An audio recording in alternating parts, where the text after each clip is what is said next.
Shalom, bien-aimé. Je voulais dire quelque chose de très important pour notre vie. Beaucoup de gens cherchent à vivre la main de Dieu ou le changement dans leur vie.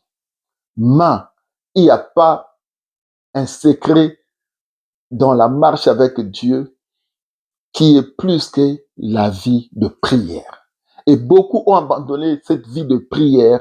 Ils ont négligé la vie de prière pour la distraction. Ils ont choisi la distraction au lieu de chercher la face de Dieu.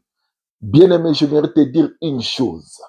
Il n'y a rien dans la vie chrétienne qui peut remplacer la prière. Et beaucoup de gens étaient dans la vie de prière, mais lorsqu'ils ont vu une toute petite bénédiction, ils ont abandonné la vie de prière, ils ont négligé la vie de prière.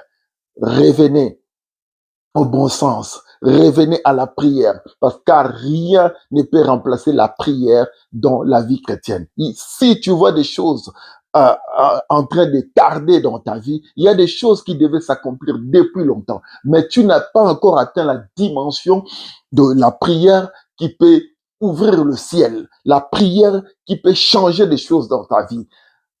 En regardant ta vie, toi, tu ne peux pas te permettre de te distraire.